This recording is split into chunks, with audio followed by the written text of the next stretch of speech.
হুমায়ুন শাহ ছিলেন মির্জাফরের পঞ্চম বংশধর। ইনি বানিয়েছিলেন হাজারদুয়ারি প্যালেসটা, যেটা দেখবেন তার মালিকের কবর।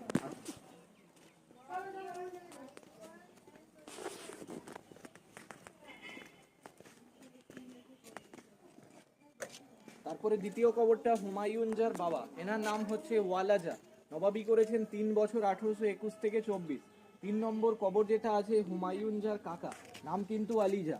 11 বছর নবাবি করেছেন 1810 থেকে 21। হাজারদুয়ারির ভেতরে যখন যাবেন এসব নবাবদের ছবিগুলো দেখতে পাবেন।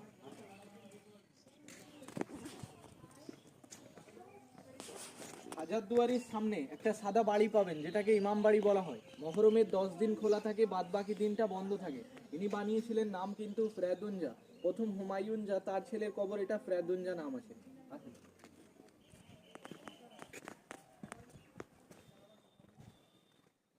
মির্জাফরের 5টা ছেলে ছিল, বড়টার বিহারে রাজমহলে কবর দেওয়া আছে। মিডিল লাইনে 4টে ছেলের কবর আছে, যেরকম মুবারক দাউলা, আশরাফ দাউলা, ওটা সাইফুদ্দাউলা, ওটা নাজেমুদ্দাউলা। এখানে একটার পর একটা কবর মির্জাফরের ছেলে। বড়টার পাবেন বিহারে রাজমহলে কবর দেওয়া।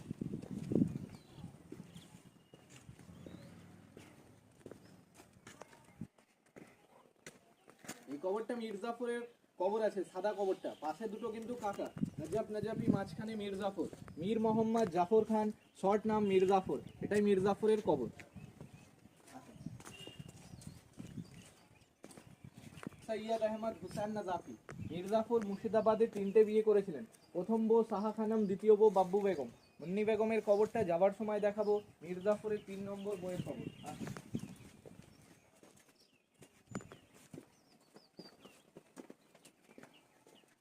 কবরগুলো আছে, এগুলো কিন্তু পায়রার কবর আছে। একটার নাম পান্নালাল, দ্বিতীয়টা হীরালাল। বাদ বাকি কবরগুলো সব হচ্ছে মির্জাফরের বংশধরদের কবর। হীরার ভেতরে যত কবরগুলো মহিলাদের কবর। মহিলারা বোরখা পরে বেরাতেন তখনকার দিনে, এই জন্য এদের কবরগুলোকে বাউন্ডারির ভেতরে ঘিরে রাখা হয় মরে যাওয়ার পর। বাইজি ছিলেন, এরা 3 বোন ছিলেন, হীরাবাই, মীরাবাই, মুন্নি বেগম। মুন্নি বেগম হচ্ছে সব থেকে ছোট বোন ছিলেন, মির্জাফরের ছোট বউ। ওখানে দুটো বউয়ের কবর দেখালাম, ভেতরেরটা 3 নম্বর বউ। মুন্নি বেগম নাম আছে, আগে বাইজি ছিলেন, নাচ গান করতেন। তখনকার দিনে ব্রিটিশ সরকারকে 90 লক্ষ টাকা মুন্নি বেগম দান করেছিলেন স্কুল মসজিদ বানানোর জন্য। তো এটাই মুন্নি বেগমের কবর আছে। যাওয়ার সময় বলবেন গাড়িওয়ালাকে। এদিকে যত কবরগুলো আছে ওগুলো সব মির্জাফরের বংশধরদের কবর আছে, আর যত ঘিরার ভেতরে কবরগুলো মহিলাদের। চলে আসেন স্যার, হয়ে গেছে বোঝানো। তাদের যদি ইতিহাস জানতে চান, দেখুন বই, ছবি, পেন কিছু লাগিয়ে দিতে পারে।